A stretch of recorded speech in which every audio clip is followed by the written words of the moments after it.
Thanks to MPB for sponsoring this video. Hi, I'm Gordon from Camera Labs, and this is my first looks review of the Canon RF 16-28mm f2.8 IS STM, a fast, ultra-wide zoom for their full-frame EOS-R mirrorless cameras. Note, like all RF lenses, it is not compatible with EOS-M or Canon's DSLRs. Announced in January 2025, it's actually Canon's fourth ultra-wide zoom in the native RF mount that's designed for full-frame bodies. It seamlessly pairs with the earlier 28-70 2.8 and, like that model, goes for a slightly shorter than traditional range in order to achieve a lower weight and price point than a typical 16-35 2.8. At the time I made this video, prior to launch, Canon expected the price to be similar to the existing 28-70 2.8, making it around £1,250 in the UK, but this often changes when a product reaches the shops, so do check the links below for the current pricing in both the UK and the US. Either way, it costs roughly double that of the budget RF 15-30 f4.5 to 6.3 and below that of the two ultra-wide L zooms. So while it can't exactly be described as cheap, it does represent a mid-range option in Canon's native RF lens catalogue. Now at this point, it's always worth mentioning that you could alternatively adapt an older Canon EF lens, and there's bargains to be had on the used market. When shopping for used bodies and lenses, I always check MPB first, as unlike many private sales, they're very clear on the condition of a product, what it comes with, and crucially also provide a 6-month warranty as well as free delivery.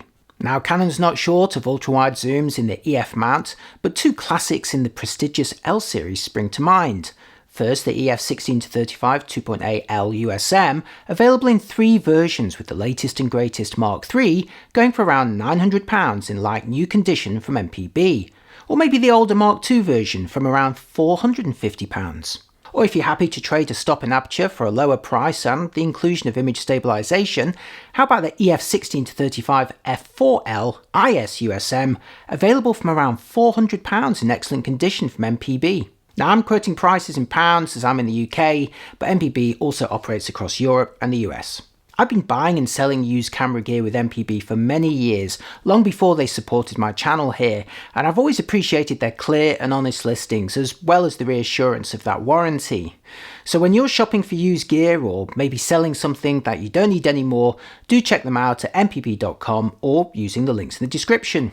Right, back to the review. Earlier I mentioned how the 16-28 on the left is a natural pairing for the 28-70 on the right. Together they deliver a seamless range from 16 to 70mm with a bright and constant f2.8 aperture, but side by side it's also clear that they share an almost identical size and design. At 77 by 91mm, the new 16-28 is the same diameter as the 28-70. It's only 1.2mm shorter, and at 445 grams it's only 45 grams lighter, so in a very similar ballpark. Both lenses are retracting designs that need to have their zoom rings twisted to their shortest focal length first, at which point their barrels extend by roughly the same amount. Zoom them to their longest focal length though, and the 16-28 barrel dips back a little while the 28-70s extends further. Then when you're done, you can either leave them extended or twist them back to their retracted storage positions to save a bit of space. Here's another physical comparison with the new 16-28 2.8 in the middle, this time flanked by the budget 15-30 STM on the left and the highest end 15-35 2.8L on the right. At 77 by 88mm, the 15-30 on the left is very similar in size, albeit a bit larger at 395 grams, while the high-end 15-35 on the right is substantially larger, at 89 by 127mm and almost twice the weight at 840 grams, not to mention almost twice the price too. For the 15-35, much of its heft is down to the f2.8 aperture across a broader focal range, but also thanks to managing more aberrations optically than the smaller lenses, which place greater reliance on software profiles. Now obviously there's other differences too, including controls, accessories and the overall build quality, but software profiles do allow for smaller, lighter and more affordable lenses. Ultimately the choice is yours, and don't forget that older EF lenses are also an option for those who prefer more of an optical approach to correction. The missing lens here is the 14-35 f4L, smaller than the 15-35 at 84 by 100mm and much closer in weight to the new 16-28 at 540 grams. Sadly, I couldn't source one of these lenses for a side-by-side comparison here, but in my full review of that lens, the 14-35 revealingly made greater use of lens profiles than the 15-35. Anyway, here's the new RF 16-28 2.8 mounted on an EOS R8, which I reckon is an ideal match for size, weight and price, and this is the body that I used for all the tests in this review. As you've already seen, the design and controls are pretty much identical to the 2870, starting with two switches. One that sets the control ring to either manual focus or a custom function that you set in the body, and the second that simply switches the optical image stabilizer on or off. Next comes a fairly wide ribbed zoom ring, which again needs to be initially twisted to extend the barrel for use.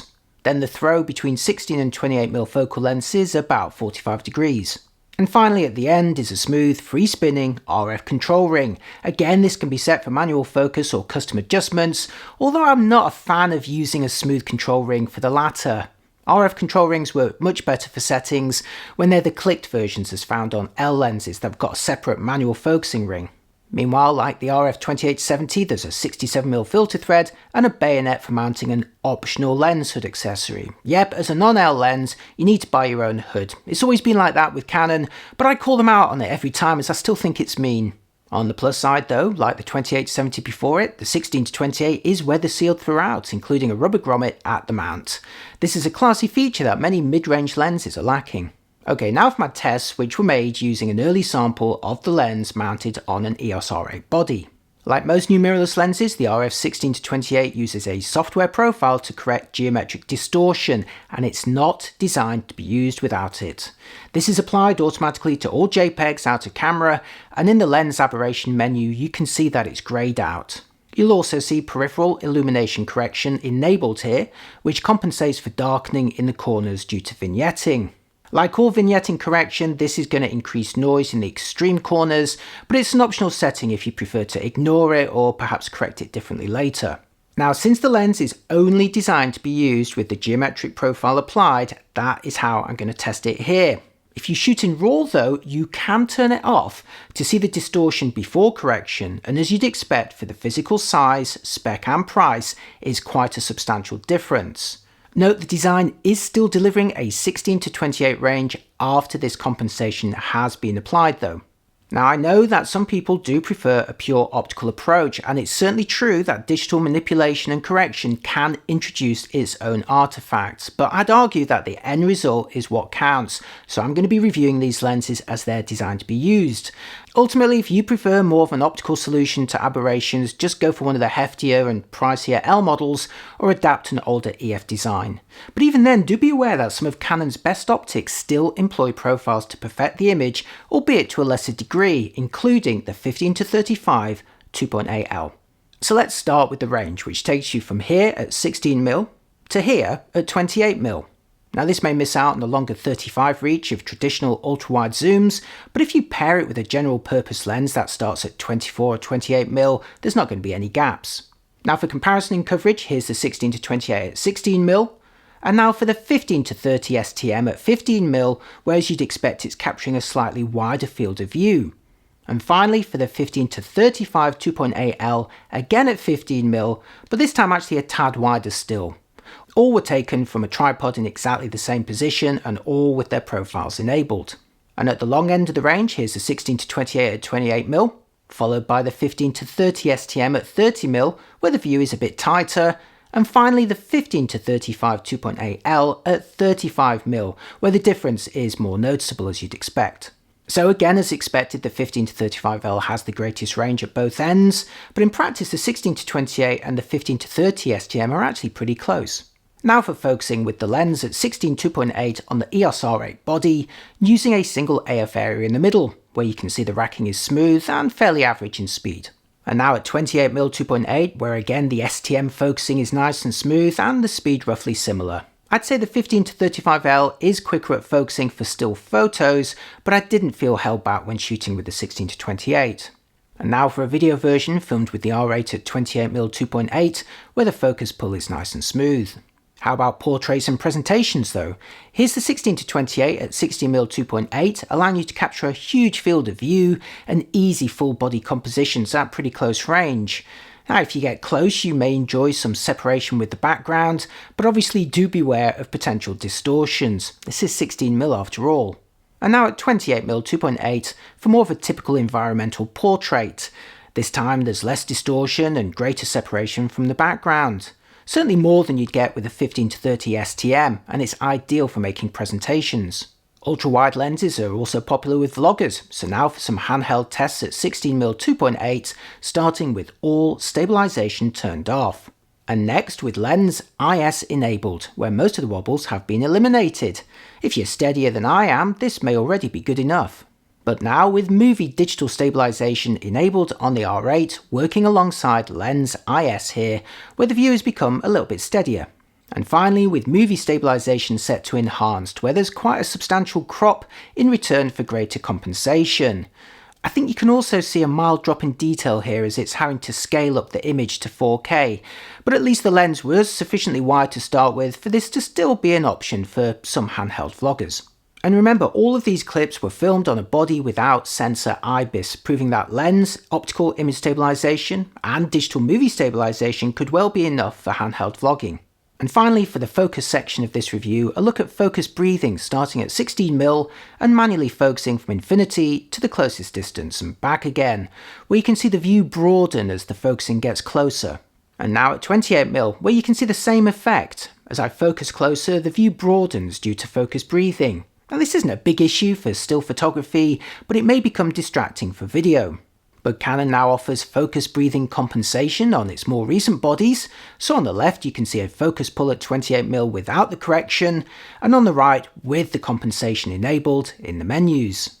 Like all digital breathing compensation, there's a variable crop applied to maintain the coverage, but it works pretty well in practice if you prefer to avoid this effect in videos. Okay, next we'll look at the optical quality on a distant subject, and it's a building view as I've not yet been able to test the lens on the seafront in Brighton. Let's start at 16mm 2.8, and taking a closer look in the middle shows good detail as you'd hope. I didn't see any benefit in sharpness when stopping down any further here. Heading into the far corner of the 2.8 sample shows details remain well corrected and crisp right into the extremes. Yes, there may be a profile being applied here to correct for the geometry, but I'd say the end result is looking pretty good, and again there's little to no benefit to stopping down.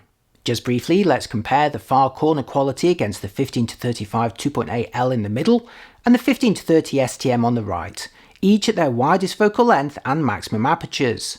Note they're showing slightly different parts of the building due to their slightly different focal lengths. I'd say the 15-35L is looking a fraction crisper here, and both the 2.8 lenses are sharper in the extremes than the budget 15-30 STM on the right, even at its more modest maximum aperture. But none of them are looking terrible here. Next for the 16-28 at 28mm 2.8, and again let's zoom in for a closer look in the middle. Here the details look crisp, and as before there's little to no benefit to stopping down any further.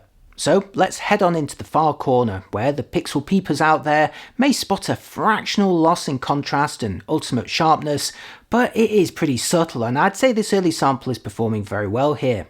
Meanwhile, stopping down can bring minor improvements, but the lens is performing well out of the gate.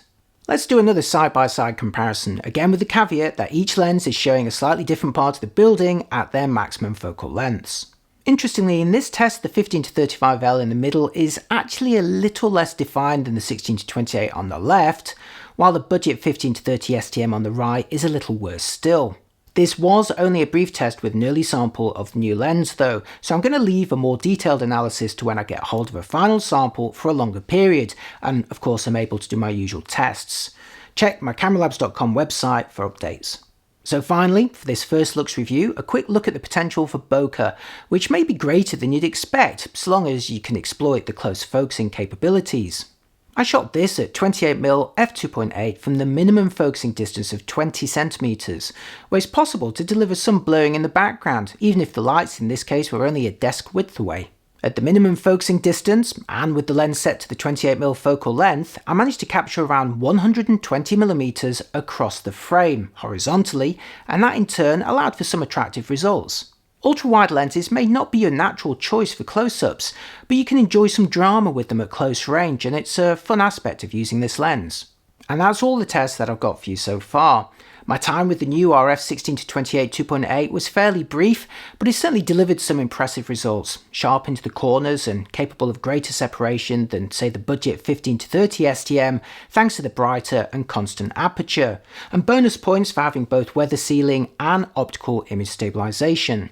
This all makes it a similar proposition to the previous 28-70 2.8, using a slightly shorter than traditional range to hit a lower price point and less hefty barrel, and again featuring IS and sealing throughout.